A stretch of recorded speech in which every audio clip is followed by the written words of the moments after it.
Cette conférence aussi fait appel à des citations connues, que normalement elles apparaissent avec un PowerPoint, comme dans les vraies conférences ou les TED que vous pouvez voir en ligne, ce genre de choses.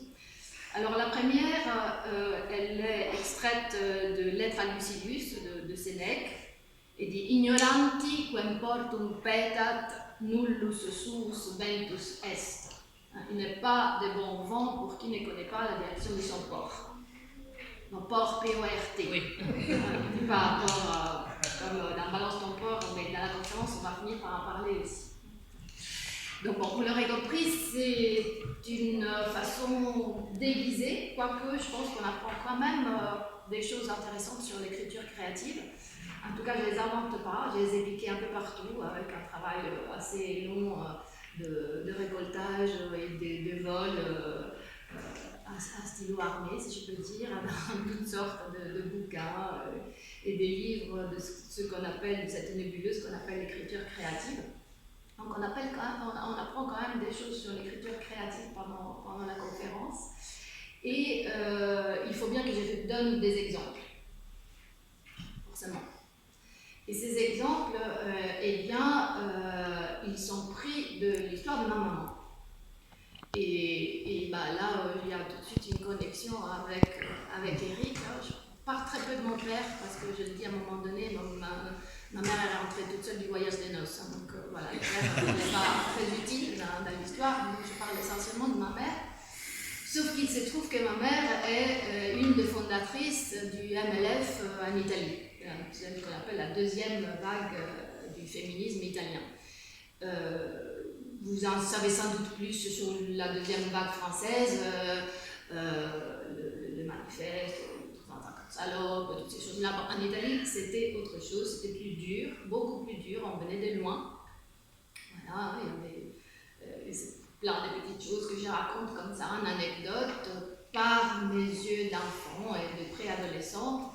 Et tout ça naît, le spectacle est né parce que, contrairement à Eric, je ne suis pas écrivaine, je ne suis pas auteur, et j'avais envie de raconter à un moment donné cette histoire un peu, comment dire, de retracer ce qu'on peut appeler certains fondamentaux.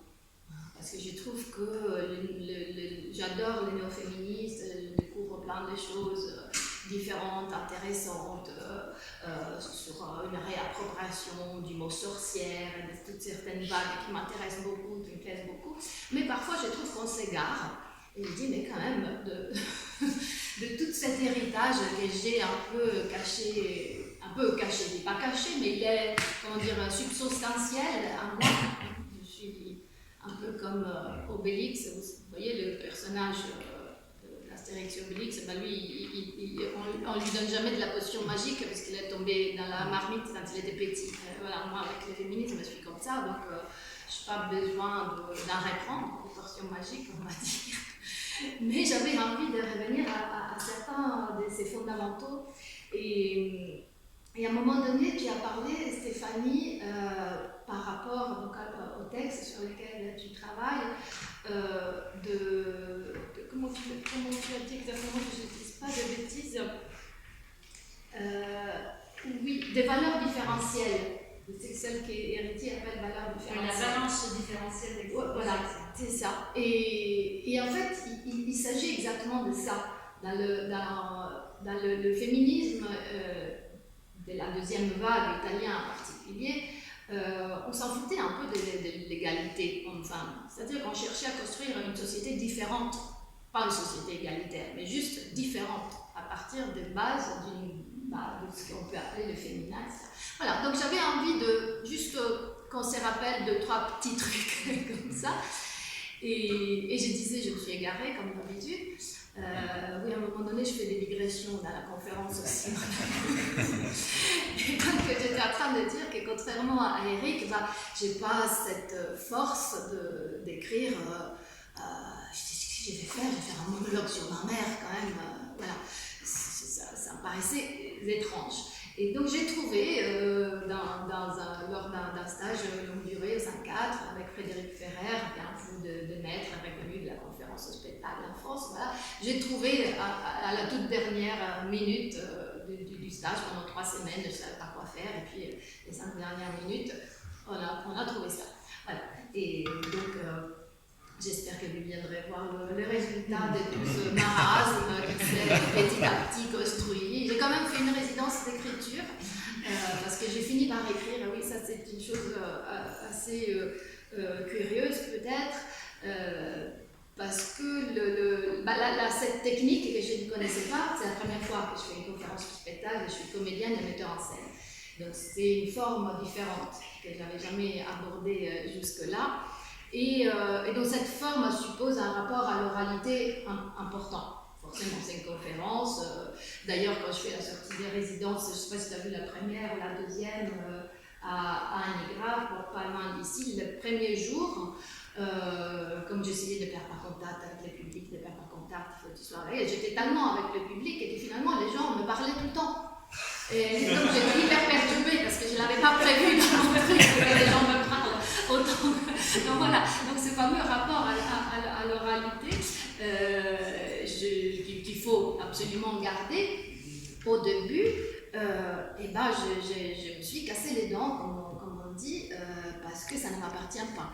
Et je danse très bien, je pense que j'ai plein d'autres atouts en tant que comédienne classique, etc. Mais il y a 2 choses que je ne sais pas faire, c'est les clowns et l'improvisation. Donc ça, voilà, vous savez les trucs, cherche ton clown, bah, je l'ai cherché, il n'y est pas. Pareil, l'improvisation, c'est un peu pareil. C'est quelque chose, je suis femme de texte, j'aime mettre en scène les textes des autres. Et donc, au début du travail sur la conférence, je me suis dit, mais comment j'ai fait? Je n'ai jamais y arrivé. Et j'ai dit, il faut que tu commences à écrire. Et là, ça a été, je ne sais pas comment tu fais, toi, quand tu écris, mais au début, c'était horrible. Même si on prend des choses, il y a des parties documentaires, forcément. Et je me suis finalement retrouvée dans cette résidence d'écriture en Normandie où c'était magique. Parce qu'on est au beau milieu du rien, dans la brousse normande, sur une île. Donc il n'y a rien à faire, il n'y a rien, 3 km à la ronde, il n'y a rien. Donc on est obligé de travailler et finalement c'était magique. J'ai réussi quand même à écrire un texte et qu'après c'est peaufiné au fur et à mesure des répétitions. Voilà, après si vous avez des questions. Ok, merci. Merci.